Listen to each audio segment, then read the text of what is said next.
historic agreement for U.S. soccer and equal pay. The men's and women's U.S. national teams will both now receive equal pay and equal prize money, including at World Cups, becoming the first soccer federation in the world to adopt that policy, as CNN's Bryn Gingras reports.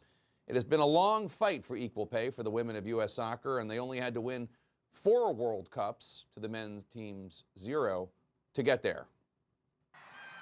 It's a game-changing deal.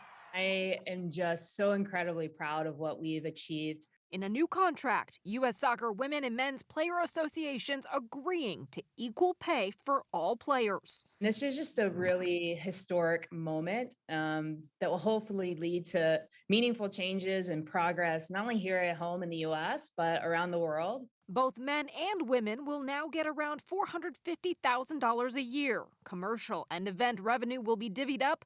The team's also shaking hands on sharing World Cup prize money, a first of any soccer organization in the world. That part of today's agreement especially notable,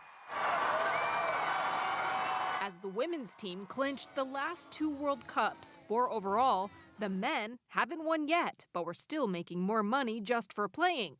The women's 2015 win netted less than $2 million, while the men made more than $5 million, losing in the round of 16 the year before. That propelled a movement for equal pay captured in the CNN film LFG. We heard people chanting. Oh my gosh, that's when I felt the movement. All right, it's not just us, but it looks as if the world is on our side.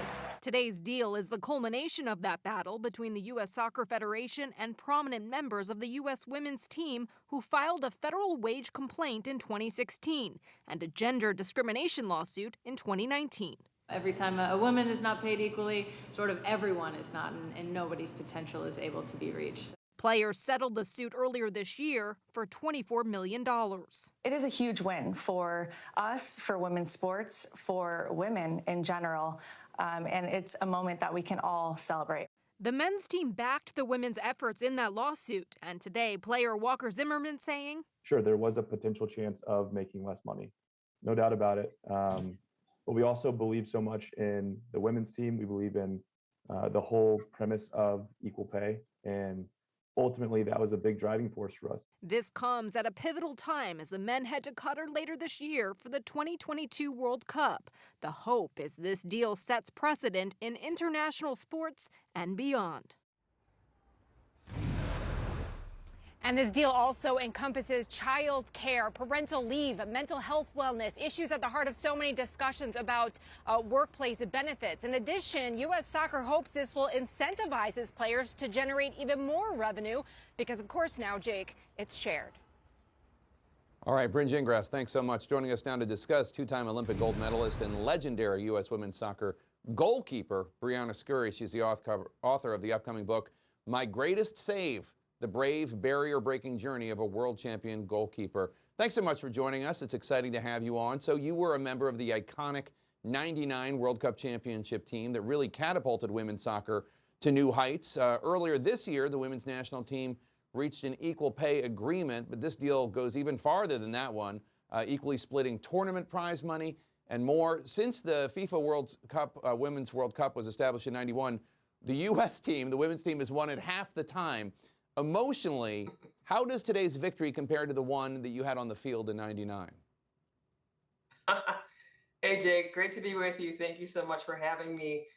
I have to tell you, it's right up there. You know, this battle for equal pay has been going on for decades, and my '99 team and the '96 team as well before that have all been parts of the foundation of trying to get us there. And so it's so gratifying now to have this happen today. I mean, I am overjoyed. I am so happy for the women. I'm happy for the men. And it's so amazing now because all the players can be in the same boat and going in the same direction. There's always been confrontation and difficulty and adverse conditions with the federation for both the men's and the women's unions. And now we're all in the same boat, in agreement, as opposed to being against one another. So this is an amazing historic day, And I have to tell you, I really appreciate what Walker Zimmerman, how he led his men's team, how Megan Rapinoe and Alex Morgan led the women's team, and how Cindy Parlow-Cone, a former teammate of mine on the 99ers, led U.S. Soccer to this point. The deal also attempts to erase a disparity that's beyond the control of U.S. Soccer. That's the significant difference in prize money awarded for the men's and the women's World Cups, that's governed by FIFA. That's an extraordinary move. The U.S. is the first to do it. Do you think other countries are going to follow suit? I sure hope so, Jake. I mean, this is truly a watershed moment, in my opinion, and I really think that this framework can definitely be something moving forward that other federations can consider, because the mandate of a federation is to grow the game for young boys and girls, for everyone in their country. And I think because we've come together in this unique way, and the men's team agreeing to do this, I think this definitely could be a contention of a new way to go about doing these agreements in other countries going forward. So the disparity, I should note, has not just been in pay. The women's team is much better than the men's team in the United States. Do you think this would have happened if that were not the case?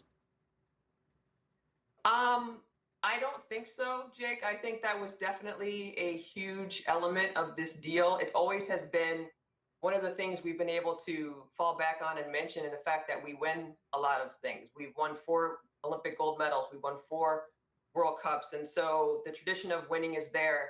And because of that tradition of winning, all these sponsors were getting on board because they also wanted to be associated with us. And so we were also able to really, I'm sorry? We were really able to move the game forward because of that. And so I think now we're all on the same page, and that was definitely a factor. All right, Brianna Scurry, great to talk to you. Thank you so much. Really appreciate it. She's the author of the upcoming book, My Greatest Save, The Brave Barrier-Breaking Journey of a World Champion Goalkeeper. Thanks so much again.